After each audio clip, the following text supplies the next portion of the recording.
जय श्री कृष्ण, जय श्री राम। अयोध्या नगरी का वर्णन करते हुए पूरी तरह से वाल्मीकि रम गए हैं और एक एक चीज वो लोगों के सामने लाना चाह रहे हैं जिसका सेवन वहां की प्रजा करती है, क्योंकि वहां की प्रजा पूरी तरह से सुख और समृद्धि से संपन्न है। इसलिए वो उनकी समृद्धि के एक एक अंश को बताना चाह रहे हैं कि सामान्य से सामान्य व्यक्ति भी वहां पर हर प्रकार की सुख सुविधाओं से युक्त है। व्यक्ति क्या चाहता है अपने जीवन में, उसको अपने सुख और सुविधाएं सारी प्राप्त हों। जैसे हर व्यक्ति के मन में इच्छा होती है कि वो अपने शरीर को सुसज्जित करे, अपने शरीर को सजाए। तो अयोध्यावासी के सभी व्यक्तियों के जो शरीर थे उनको सुसज्जित करने के लिए पूरे सुख साधन उनके पास थे।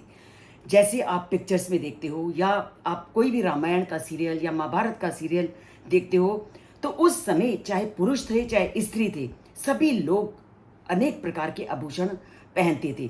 और अयोध्या के जो लोग थे वो सभी प्रकार के आभूषण पहनते थे, चाहे वो पुरुष थे या स्त्री थे। और व्यक्ति की सबसे बड़ी इच्छा क्या होती है कि सुगंध से परिपूर्ण पदार्थों का वो शरीर के लिए सेवन करे। तो हर प्रकार के सुगंधित पदार्थ भी हर प्रजा के व्यक्ति के पास मौजूद थे। और क्या था कि सबसे बड़ी बात कि कोई भी ऐसी चीज नहीं थी जिसके अभाव से अयोध्या की जनता पीड़ित थी। और उसके साथ साथ कोई भी ऐसा व्यक्ति नहीं था जिसको बासी या जूठा या गंदा भोजन खाना पड़े। उसी का वर्णन वो आज के श्लोक में करते हुए क्या कहते हैं कि ना अमृष्ट भोजो ना अदाता, ना अमृष्ट भोजो ना अदाता, ना अपि अनंग दनिष्क धुक, ना अहस्त भरणो व अपि दृश्यते, ना अपि आत्मवान। कि कोई ऐसा व्यक्ति नहीं था जिसके शरीर पे जो बाजूबंद पहनाए जाते हैं वो बाजूबंद ना पहने हुए हों। अर्थात पूरी तरह से हर व्यक्ति के पास बाजुओं में पहने वाले बाजूबंद थे। कोई ऐसा व्यक्ति नहीं था जो दान नहीं देता था। कोई ऐसा व्यक्ति नहीं था जिसको कि अच्छा भोजन नहीं मिलता था।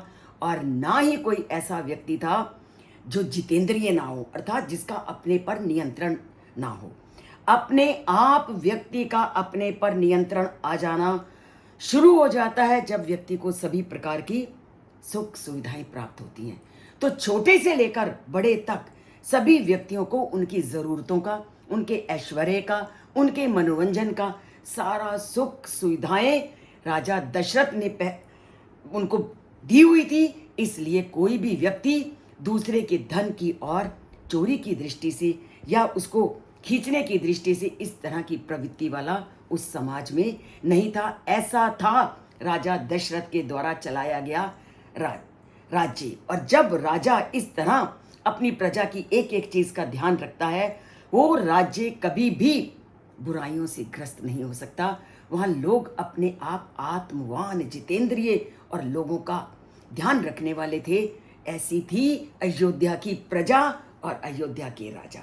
तो चलते हैं आगे की और कथा क्या थी इसको धीरे धीरे जानेंगे, क्योंकि पूरी तरह से वाल्मीकि अयोध्या के राजा का, उसकी प्रजा का एक एक चीज को हमारे सामने ला रहे हैं। और ये तभी जानेंगे जब हम चैनल से जुड़ेंगे।